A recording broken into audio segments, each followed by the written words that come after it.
Okay.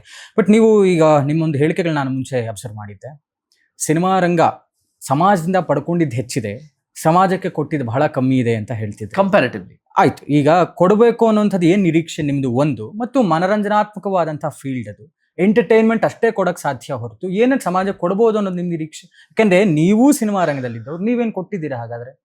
ಇವಾಗ ನೀವು 2-3 ಪ್ರಶ್ನೆ ಕೇಳಿದ್ದೀರ.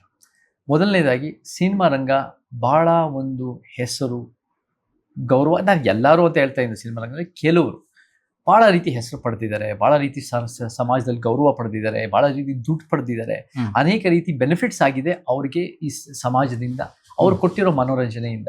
ಎಸ್.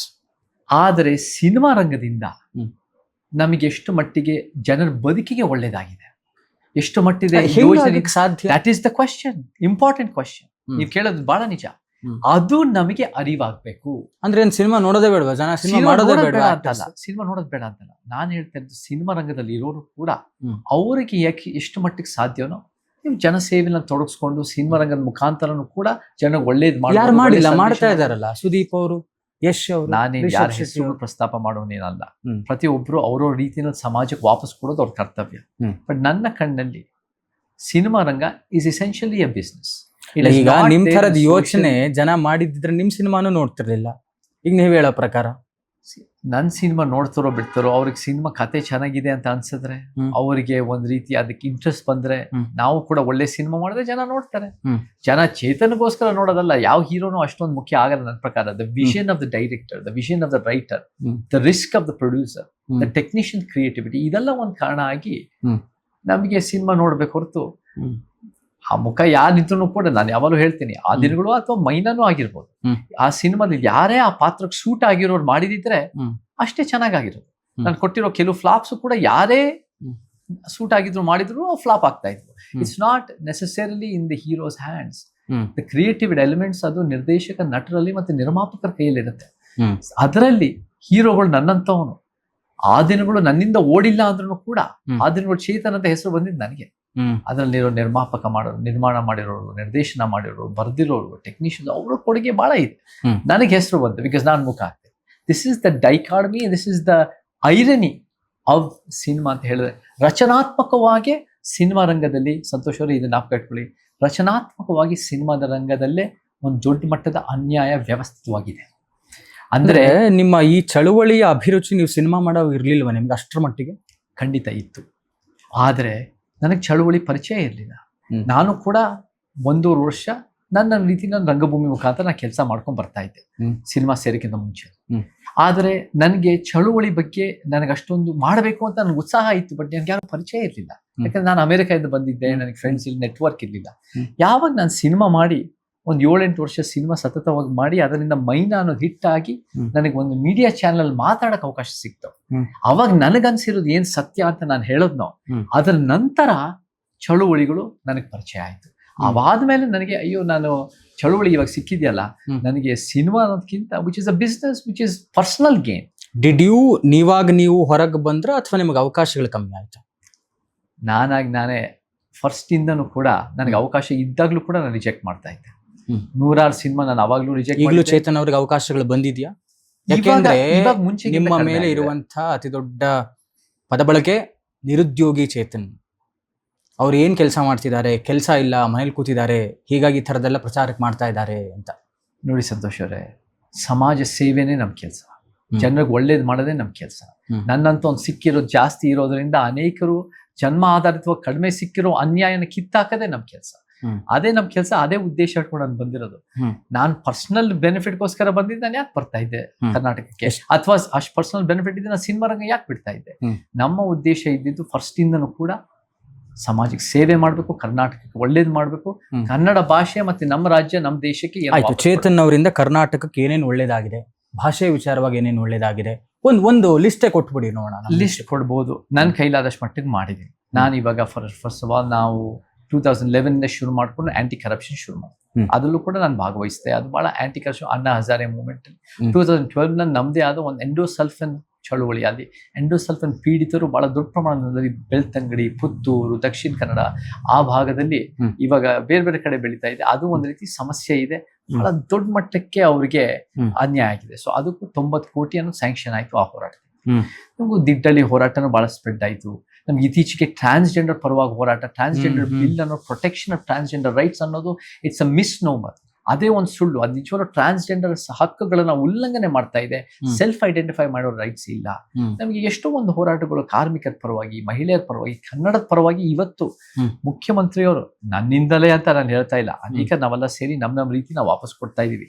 ಬಟ್ ನಾವು ಕೂಡ 1 ವರ್ಷದ ಹಿಂದೆ 3rd language exams 9th and 10th ಅಲ್ಲಿ ನೀವು ತೆಗೆದಾಕಿ, ನೀವು ಸ್ಟೇಟ್ ಸಿಲೆಬಸ್ ತೆಗೆದಾಕ್ಬೇಕು. CBSE ICSE ನಲ್ಲಿ ಇಲ್ಲವೇ ಇಲ್ಲ 3 ಲ್ಯಾಂಗ್ವೇಜಸ್. ಯಾಕೆ ನಮ್ಮ ಸ್ಟೇಟ್ ಸಿಲೆಬಸ್ ಓದೋರು, ಆಗ್ಲೇ ಬಡವರು, ಆಗ್ಲೇ ಒಂದ್ ರೀತಿ ತಳ ಸಮುದಾಯದಿಂದ ಬರೋರು, ಅವ್ರಿಗೆ ಶಿಕ್ಷಣದ ವಂಚಿತರು, ಅವ್ರ ಮೇಲೆ ಯಾಕೆ ಇದನ್ನು ಇನ್ನೂ ಕಷ್ಟಪಟ್ಟು ಹೇರಿಕೆ ಮಾಡ್ತೀರಾ ಅಂತ ಮುಖ್ಯಮಂತ್ರಿ ಹತ್ರ ನಾನು ಕೂಡ 1-2 ನಿಮಿಷ ಕೂತ್ ಮಾತಾಡಿ, ನಾನು ಅವರು 1-on-1 ಮಾತಾಡಿ, ಆಮೇಲೆ ಅವರು ಕೂಡ, ಆಮೇಲೆ ನಾವು ಕೂಡ ಮಧು ಬಂಗಾರಪ್ಪರ ಹತ್ರ ನಾವು ಡಿಸ್ಕಸ್ ಮಾಡಿ, ಅದೆಲ್ಲ ಆದ್ಮೇಲೆ 1 ವರ್ಷ ಆದ್ಮೇಲೆ 10th ಎಕ್ಸಾಮ್ ನಲ್ಲಿ ಅವ್ರು ಇದನ್ನ ತೆಗೆದಾಕಿದ್ದಾರೆ.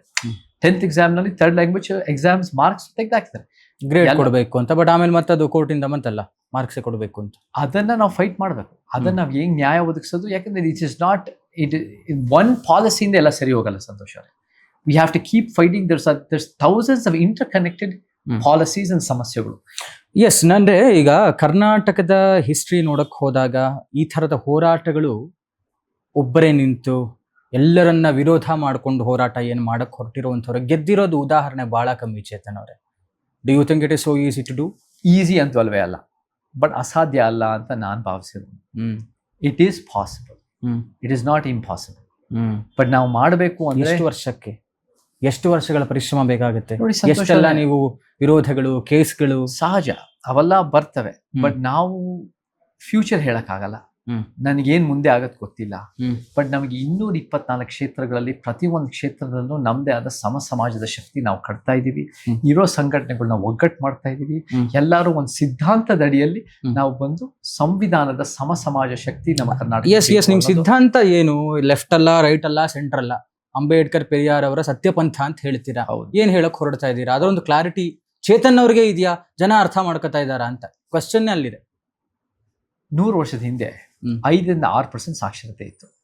ಅವಾಗ 100 ಜನ ದಲಿತರ ಮಕ್ಕಳಿಗೆ ಸಿಗದೆ ಇರೋ ಶಿಕ್ಷಣ ಬಾಬಾ ಸಾಹೇಬ್ ಒಬ್ರಿಗೆ ಸಿಕ್ತು. ಯಾಕೆ ಸಿಕ್ತು ಅಂದ್ರೆ ಅವ್ರಿಗೆ ಅವ್ರ ಫ್ಯಾಮಿಲಿ ಬ್ರಿಟಿಷ್ ಮಿಲಿಟರಿನಲ್ಲಿ ಇದ್ರು, ಮಿಲಿಟರಿ ಫ್ಯಾಮಿಲಿಗಳ ಮಕ್ಕಳಿಗೆ ಅವ್ರು ಶಿಕ್ಷಣ ಕೊಡ್ತಾ ಇದ್ರು.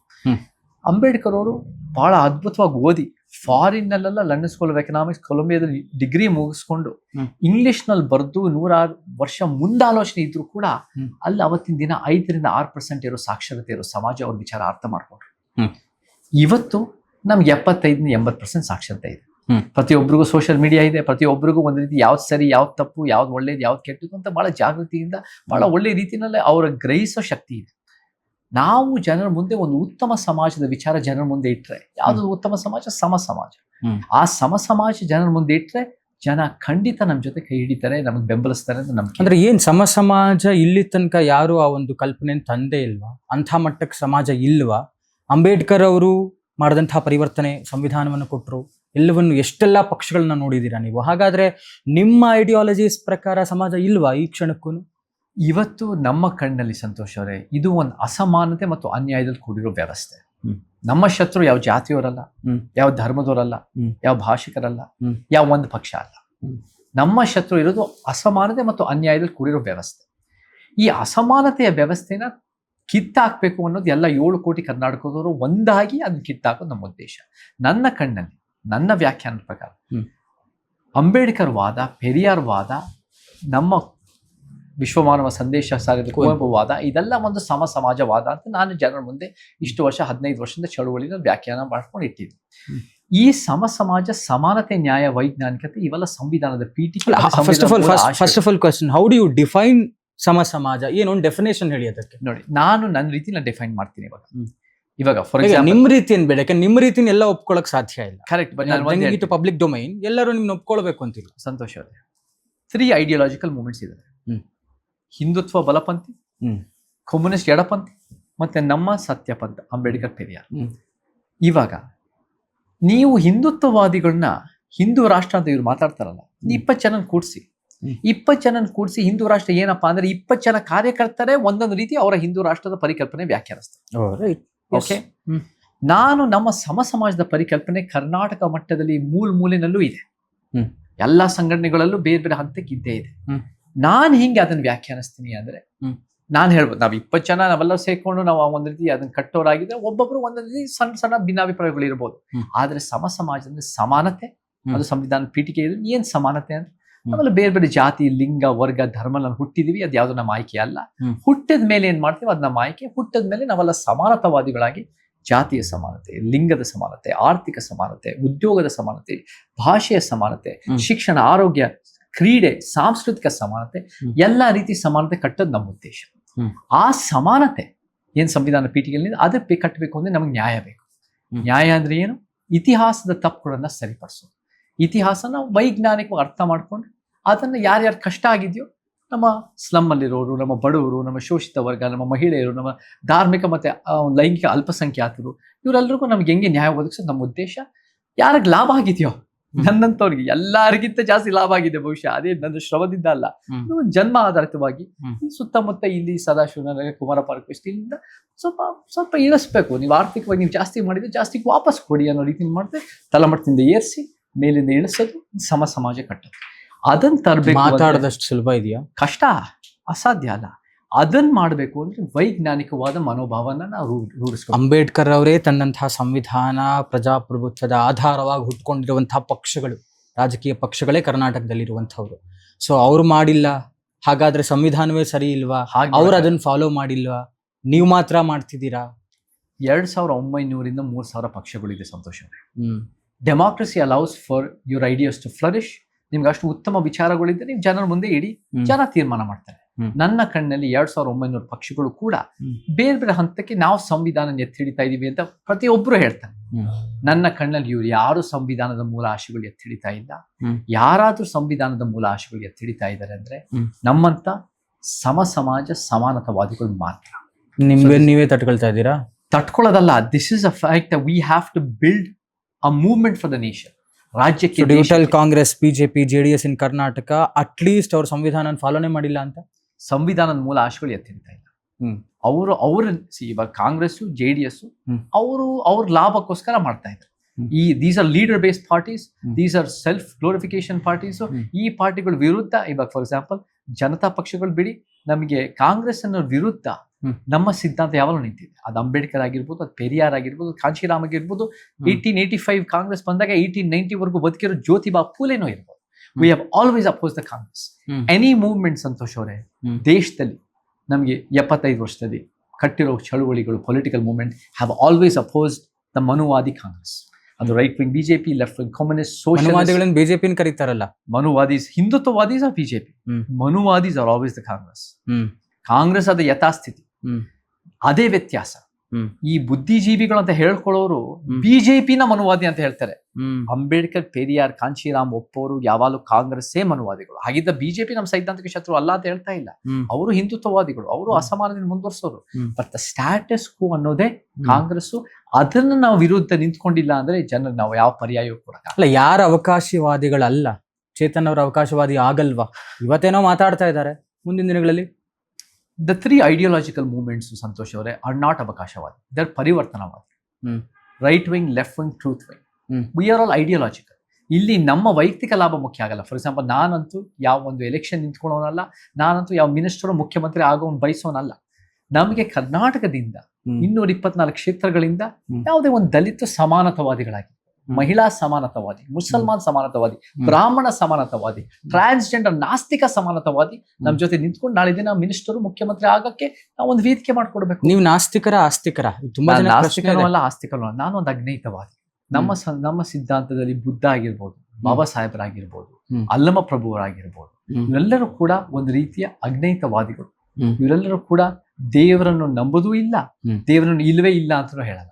ನಮ್ಮ ವಾದ ಏನಿದೆ ಅಂದ್ರೆ, ನಮಗ್ ಗೊತ್ತಿಲ್ಲ, ನಮಗ್ ಬೇಕಿಲ್ಲ, ಅದನ್ನೇನು ಪ್ರಯೋಜನ ಆಗಿಲ್ಲ, ಅದರಿಂದ ನಮ್ಗೆ ಅನ್ಯಾಯಗಳು ಇನ್ನೂ ನಡೀತಾ ಇದೆ. ಈ ದೇವರನ್ನು ನಂಬಿಕೆ ಇಟ್ಕೊಂಡೇ ನಮ್ಮ ದೇಶದ ಬೆಳವಣಿಗೆಗೆ ಅಡ್ಡ ಬರ್ತಾ ಇದೆ. ಹಾಗಿದ್ದಾಗ ನಿಮ್ ಮನೇಲಿ ನೀವು ನಂಬೇಡಿ ಅಂತ ಯಾರು ಹೇಳ್ತಾ ಇಲ್ಲ. ಬಟ್ ಏನಾಗತ್ತೆ, ನೀವು ಯಾವಾಗ ಈ ಒಂದ್ ರೀತಿ ದೊಡ್ಡ ಶಕ್ತಿ ನಂಬ್ತಿರೋ, ಬಿಡಿ ದೇವ್ರಿಗೆ ಬಿಟ್ಟಿದ್ದು ಅಂತ ಬಿಟ್ಬಿಡ್ತೀರಾ. ನಮ್ಮಂತವ್ರು ಅದೆಲ್ಲ ನಂಬಲ್ವಲ್ಲ. ಇದು ಸಮಸ್ಯೆ ಇದೆ, ಅದನ್ನ ಸರಿಪಡಿಸೋಣ. ಇದು ಯಾರಿಗೂ ಕಷ್ಟ ಆಗಿದೆ, ಅದನ್ನು ಸರಿಪಡಿಸೋಣ ಅಂತ ನಾವು ನುಗ್ತೀವಿ. ಸೊ ಆ ದಿಕ್ಕಿನಲ್ಲಿ ನಾವು ನಾಸ್ತಿಕರು ಅಲ್ಲ, ಆಸ್ತಿಕರು ಅಲ್ಲ. ನಾವು ಒಂದು ಅಜ್ಞೇಯತವಾದಿ ಅಂತ ಹೇಳಿದ್ರೆ ಸುಳ್ಳಿಲ್ಲ. It's an agnostic.